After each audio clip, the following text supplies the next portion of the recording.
xildhibaanka golaha wakiilada ee gobolka Buuhoodle Nuuraddiin Axmed Cabdiraxmaan oo maanta shir jaraa'id ku qabtay degmada Werwer ee gobolka Buuhoodle ayaa waxa uu hambalyo u diray maamulka cusub ee laga doortay gobolka Buuhoodle isagoo soo dhaweeyay maayarka iyo maayar ku-xigeenka waxa uuna sidoo kale shacab weynaha iyo xildhibaanada golaha deegaanka ee degmada Buuhoodle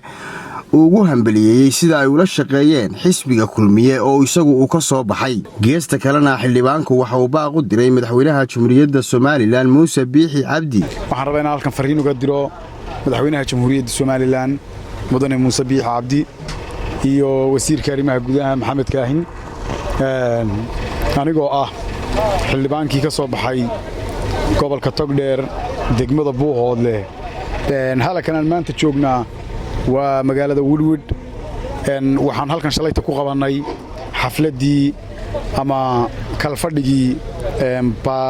golaha deegaanka degmada Buuhoodle halkaas oo si qurux badan ay noogu soo gabagabowday hadee madaxweyne marka la isu faanayo gobol kasta ka xisbi ahaan waxa lagu dagaalamayay gobol kasta in kasta inuu mataqaana gobolkiisa ama degmadiisii uu wax ka keeno waxaan ku faanayaa maanta inaan degmadayadii uu hogaaminayo xisbiga kulmiye maayarna ka yahay isla markaana aanu u sii eegnay qoondadii haweenka oo Soomaaliland baan u malaynay inaan lambar 1 ka nahay insha Allah tacaala madaxweyne dadkan ummadan shacabka halkan ku nool horeyna way u soo halgameen haddana halgan bay ku jiraan oo wax way hawshooda way wataan wax qabad bay u baahan yihiin waxa kaliya maanta uu man waa wax qabad waxaan mar labaad madaxweyne waxaan mar labaad ka codsanayaa inaad si gaar ah u sii eegto ummadan xisbiguna waa meelaha uu ummadda aad ugu baawarka badan yahay deegaanadan uu aad ugu baawarka badan yahay degmada Buuhoodle gobolka dhanna waxaan rajaynayaa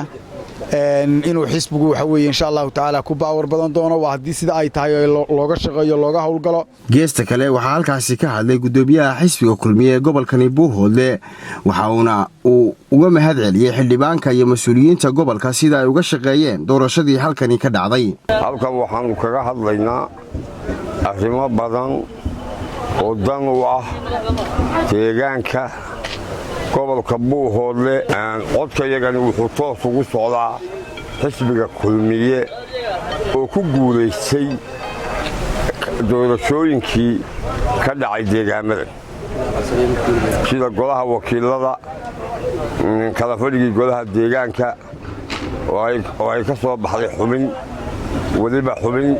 haweenka ah halkaa waxaan ku buuxinay ku soo afjarnay qoondadii dumarka taasi waa taa waxaanu doonaynaa beddelkeedii inaanu helno oo deegaankan wax loo qabto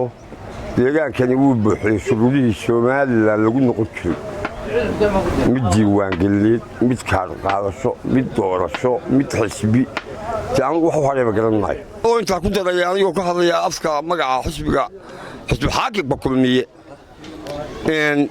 dadaal badan ayuu qabtay inta aan dooranay xildhibaanka golaha wakiilada hawl badan buu qabtay hawl badan ilaa qodlugud ilaa iyo halkan deegaamada Muwaamidey waa isku xidha imma kala wuxuu ka hawlgelayaa sidii Buuhoodle iyana ay u noqon lahayd Soomaaliland waxaan taa uga mahadnaqayaa xildhibaanka ee golaha wakiilada Nuuraddiin Axmed Cabdiraxmaan asiis aadan jaamaca warbaahinta qaranka Soomaaliland Buuhoodle